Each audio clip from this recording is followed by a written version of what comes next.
Donc bonjour à tous et bienvenue dans ce nouveau podcast consacré cette fois-ci à l'accordage de la guitare. Alors bien que ce sujet soit déjà très familier pour beaucoup de guitaristes, il est important de faire un point sur toutes les petites astuces que l'on peut utiliser pour accorder sa guitare lorsque l'on n'a pas forcément d'accordeur sur soi.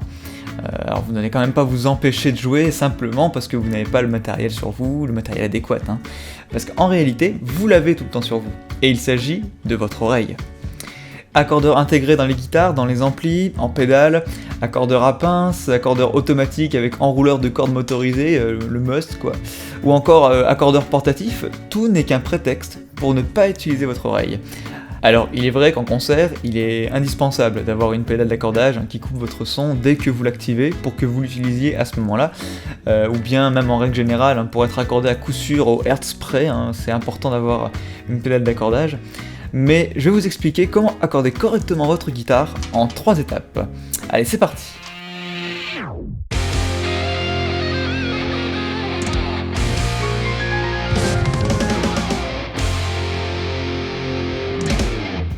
Donc premier point, accorder la première corde de sa guitare, et pour cela, d'abord, trouver une référence pour s'accorder. Alors, accorder une guitare, c'est comme réaliser un Rubik's Cube en fait. Voilà, c'est pas la même chose tout à fait, mais il faut bien commencer par quelque part. Voilà. Et là, vous vous dites que vous êtes mal barré parce que vous n'avez jamais réussi à réaliser un Rubik's Cube de votre vie. Voilà. En fait, il suffit simplement de tourner la face du haut, une fois vers la gauche, une fois vers la bas. En fait, vous le rangez. Vous rangez votre Rubik's Cube et vous vous concentrez sur votre guitare. Alors, dans le fond, c'est quand même le cas. Pour commencer à accorder votre guitare à l'oreille, vous devez accorder une première corde à l'oreille, pour accorder ensuite les autres à partir de cette première corde. Alors d'accord, c'est bien joli tout ça, mais comment on fait si on n'a pas d'accordeur ? Alors, je ne vais pas vous cacher que, à moins que vous n'ayez l'oreille absolue, vous n'arriverez pas à trouver parfaitement l'accordage précis d'une corde. Voilà, donc, pour petit rappel, l'oreille absolue, c'est l'aptitude à reconnaître, à l'écoute d'un son, les notes de musique correspondantes sans référence auditive au préalable. Donc voilà, merci Wikipédia. Mais néanmoins, j'ai une bonne nouvelle pour vous, et encore plus si vous êtes un guitariste électrique. En fait, pour accorder votre première corde, vous devez vous fier à une ou plusieurs notes que vous écoutez très régulièrement, et donc que vous reconnaîtriez entre 1000 avec le temps et l'expérience. Et ces notes, ce sont le Mi de la grosse corde et le La de la seconde corde, en accordage standard. Alors en effet, si vous jouez de la guitare électrique, vous avez sans doute dû vous frotter à jouer ou du moins écouter les grands standards de Metallica, d'ACDC, d'Airborne et d'un tas d'autres groupes mythiques.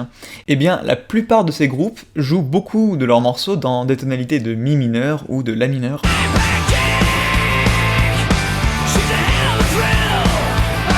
Et ainsi vous trouverez très souvent des power chords de Mi 5 ou de La 5. Alors si vous êtes un petit peu perdu avec toutes ces notions, je vous recommande encore de télécharger le guide des bases de la musique au piano et à la guitare, qui va vous permettre de vous familiariser avec toutes ces notions théoriques que vous devez absolument connaître pour vous perfectionner plus rapidement en musique. Bien, devinez quoi, vous allez vous servir de ces morceaux pour accorder votre guitare.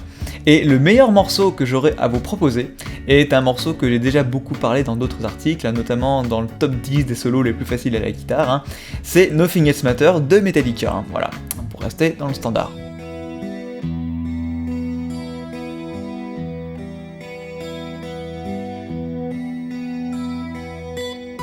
Alors en effet, ce morceau est composé dans la tonalité de Mi mineur, et commence sur une série de notes autour de 4 cordes à vide de la guitare, donc les 2 cordes de Mi, grave et aigu, la corde de Sol, et la corde de Si. Donc effectivement, lorsque l'on fait résonner ces 4 cordes ensemble, on obtient un accord de Mi mineur. Maintenant, vous allez donc pincer votre corde de Mi grave en même temps que vous faites tourner l'intro de Nothing Else Matters en boucle depuis votre téléphone, votre ordinateur ou un autre lecteur audio, et vous allez augmenter ou diminuer la tension de la corde avec les clés d'accordage pour que le résultat soit le plus similaire possible. Voilà. Vous pouvez également commencer par accorder votre corde de Mi aiguë sur cette intro, néanmoins je vous le conseille pas forcément, et ce pour une raison un peu plus technique. Parce que plus la corde sera grave, plus elle contiendra d'harmoniques que vous percevrez plus facilement. Et plus la quantité d'harmoniques est importante, plus votre ressenti de justesse de la corde sera prononcé. Or, la corde de mi aiguë est située 2 octaves au-dessus de la corde de mi grave, donc contiendra moins d'harmoniques. C'est pour cela qu'il est préférable de commencer par le mi grave. Si vous souhaitez en savoir plus sur les harmoniques en général et celles utilisées dans le cadre guitaristique, entre guillemets, je vous recommande d'aller lire l'article Les harmoniques naturelles artificielles, que vous trouverez en lien dans l'article, et qui reprend d'ailleurs quelques notions autour de l'accordage. Mais bon, pour revenir à nos moutons, vous pouvez également commencer par accorder la corde de La en utilisant des grands standards du rock, si vous préférez, puisque étant 2 cordes assez proches entre le mi grave et le La, le nombre d'harmoniques entre la corde de mi grave et cette corde sera quasi identique au niveau de votre perception. Alors attention quand même aux morceaux auxquels vous vous référez. Par exemple, vous savez très certainement que pour obtenir un La3 pur de fréquence 440 Hz, vous pouvez soit décrocher le combiné d'un téléphone fixe, soit utiliser un diapason. Or, des morceaux comme Highway to Hell d'ACDC ne sont pas accordés en 440 Hz, mais un tout petit peu plus bas, donc il faut vraiment s'en méfier.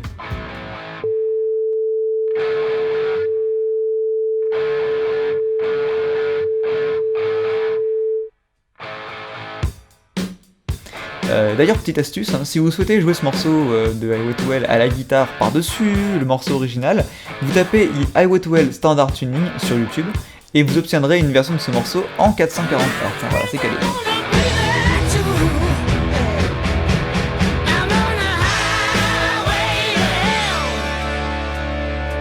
Maintenant, on va parler du battement.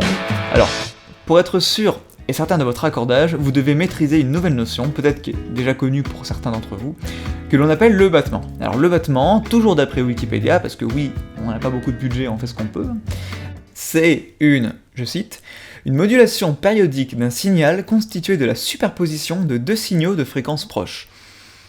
Alors qu'est-ce que ça veut bien dire que ça encore En fait, c'est très simple. Dans le cas de la guitare, si vous jouez 2 cordes simultanément, qui ne sont pas tout à fait accordées à la même fréquence, donc de l'ordre d'entre 0,5 et 5 Hz de différence, alors vous allez discerner un son assez désagréable, tel un piano désaccordé, si vous avez déjà eu l'occasion d'écouter. C'est d'ailleurs le son qu'ont les pianos de saloon dans les films de western, voilà. Donc voici 2 petits extraits pour que vous visualisiez mieux cet effet.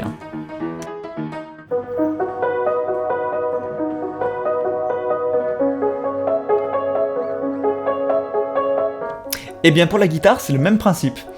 Voici un dernier extrait audio de 2 cordes jouées ensemble qui ne sont pas jouées exactement à la même fréquence. Sentez comme cela est fort agréable.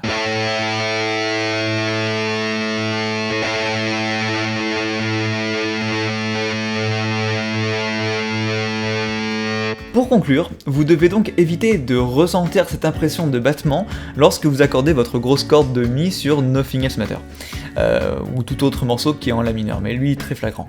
Maintenant, si vous êtes seul à la campagne, assis dans un champ avec seulement votre guitare acoustique, et que vous n'êtes pas à 15 Hz près d'être accordé parfaitement, vous pouvez tout à fait faire abstraction de ce qu'on vient de dire jusqu'à maintenant, mais vous aurez quand même besoin d'accorder correctement vos autres cordes par rapport à la première. C'est pourquoi la suite va quand même vous intéresser. Donc maintenant, on passe à l'accordage aux cordes à cordes. Alors pour accorder les autres cordes par rapport à la première, que l'on va considérer comme étant la corde de Mi grave, voilà, on va se servir de la capacité qu'a la guitare pour jouer la même note sur plusieurs endroits du manche, c'est magique. Et en effet, un Mi aigu peut être joué à vide sur la 6ème corde, mais aussi sur d'autres cordes. Par exemple sur la 5ème case de la corde de Si, sur la 9ème case de la corde de Sol, sur la 14ème case de la corde de Ré, sur la 19ème case de la corde de La, et sur la 24ème case lorsqu'elle existe de la corde de Mi grave. Alors moi du coup j'en ai pas. Voilà, j'en ai pas. Enfin du coup, vous trouverez une représentation de 4 Mi représentées sur les 4 dernières cordes, du coup dans l'article. Ainsi, vous devrez utiliser la corde précédente sur une certaine case pour obtenir exactement la même note que la corde à vide que vous cherchez à accorder. Donc, jouez-les simultanément pour vous rendre compte de l'exactitude de similarité entre les 2 cordes. Et tout comme pour la première corde, si vous écoutez une note différente ou un léger battement lorsque vous jouez ces 2 cordes en même temps, c'est que l'accordage n'est pas tout à fait parfait. Voilà. En attendant, voici les différentes positions à connaître pour accorder votre guitare à partir de chacune des cordes. Une fois que vous en avez accordé une, utilisez-la pour accorder la suivante, et ainsi de suite. Donc pour accorder la corde de La, appuyez sur la corde de Mi en case 5. Pour la corde de Ré, appuyez sur la corde de La en case 5 toujours. Pour la corde de Sol, de même sur la case 5 de la corde de Ré. Ensuite, pour la corde de Si, appuyez sur la corde de Sol en case 4 cette fois. Et la corde de Mi aiguë, appuyez sur la corde de Si en case 5.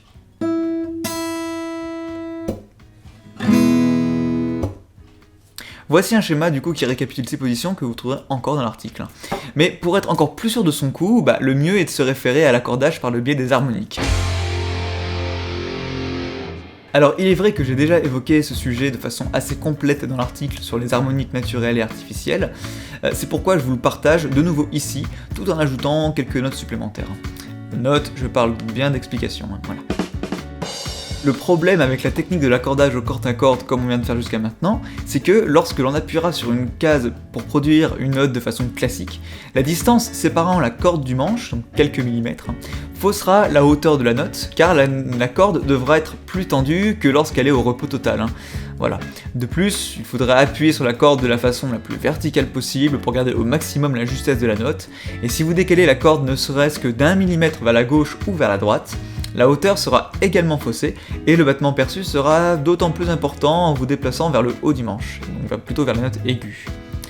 Alors, bien entendu, on peut aller loin comme ça, mais c'est quand même important de bien prendre en compte ces deux facteurs.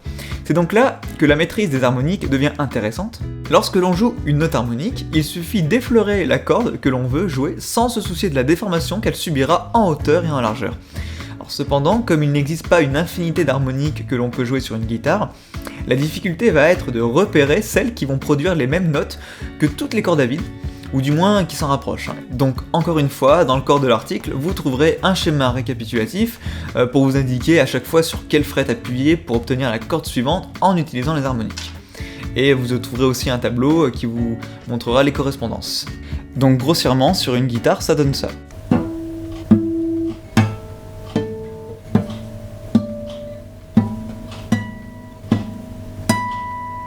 Alors vous voyez, il y a encore la dernière corde qui pourrait être encore améliorée, voilà, donc avec cette technique des harmoniques, c'est hyper précis. Donc bien entendu, vous devez donc éliminer tout battement discernable, ce qui est plus simple avec des harmoniques qu'avec des notes jouées à même le manche. Et en utilisant cette technique, vous pourrez ainsi vérifier si toutes les cordes sont accordées les unes avec les autres. Maintenant, il ne vous reste plus qu'à plaquer un petit accord et entendre le résultat obtenu. Si tout sonne bien, jouez donc un morceau en même temps que vous l'écoutez avec votre téléphone et comparez les deux pour savoir si tout est bien juste. Alors si c'est le cas, félicitations, bravo. Vous n'avez peut-être pas résolu le Rubik's Cube, mais vous avez réussi à accorder votre guitare sans avoir recours à la technologie, et c'est le plus important. Voilà, donc si cet article vous a plu, n'hésitez pas à me le dire en commentaire, à le partager autour de vous, et bien sûr à partager toutes ces nouvelles connaissances, si vous ne les connaissiez pas, à vos potes guitaristes. Voilà, sur ce je vous dis à bientôt pour un nouvel article et un nouveau podcast sur le blog. Ciao!